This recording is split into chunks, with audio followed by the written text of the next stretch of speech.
But here we are, Flyquest having dismantled them in their playoff matchup, and now C9 are going to have to fight for their worlds and playoff lives, while Flyquest have now moved on in the LCS playoffs and qualified for world's contention. How surprising is this to you? It's surprising that they beat Cloud9, but I don't think it's overall surprising that they made the World Championships. I think a lot of people would have pegged them as the third best team in North America. They made to the finals of last splits finals, losing to Cloud9 there.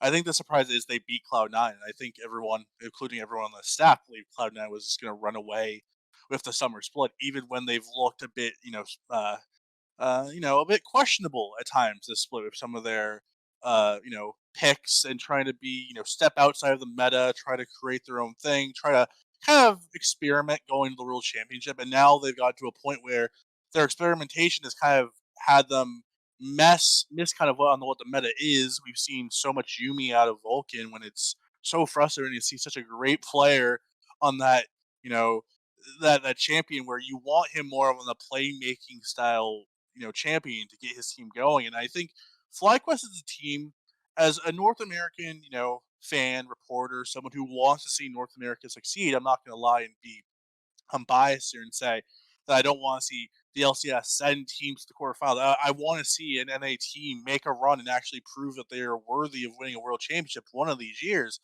Is FlyQuest that team? I don't think so. I don't think they're a team that has, Summer's Cup aspirations. But I do think this is a very solid team. They're a very experienced team. This is a team that I don't think is going to be surprised by a lot of things they see in China. I mean, for two of them, Ignore and Power of Evil, maybe their most famous match was in China. I was there in Guangzhou, China for the quarterfinals of the 2017 World Championships when they lost to SKT in one of the most famous best of fives of all time, where they pushed SKT to the limit and almost beat them to make the semifinals. So I said I've tweeted about this a lot, where we have Knight qualified, we have Yagao qualified, we have Caps qualified. We're most likely going to have people like, BDD, Chovy, Showmaker, Closer, Faker. Those godly mids are all going to be there. And if you want to be a team that even has a chance, a sliver of a chance to make the quarterfinals, you need to have a mid laner that you can are confident that won't be run over by these godly mids. And I don't think people are going to be putting Power of Evil up there with the Knights and the Yagaos and the Showmakers and Capses of the world. But he's a very, very, very good mid laner, and he's very underrated. He has been consistently great the last 3 years he's been in North America. And I've said this on Twitter, and I'll say it again, that when he came over from Europe, a lot of people were saying he came here for a quick buck. He was only here for the money. He's going to leave like a lot of other Europeans do after their first contract. But in these last 3 years, he's been one of the most utmost professional players I've seen. He's gone to team. I've never heard any bad word about him. Tristan has been one of the better mid laners in the league outside of the Brugson Jensen ongoing rivalry that's going to go on forever. On bad organizations before the on season, bad, on bad organizations, but like mind you. Yeah, so I just want to give a shout out to Power of Evil and the FlyQuest staff overall. I think they're a team that's going to go to the group stages, probably go 2-4, 3-3 at best. But I do think they're a team that's not going to be surprised, and they're a team that with Ignar, if Ignar gets his picks, if Ignar finds holes, he is a player that can disrupt teams that are more or better than FlyQuest are. He is a player that can open up the map with his roams, and we saw it a few years ago in China, where Misfits with Power of Evil, they weren't expected to make it out of groups. They beat TSM twice.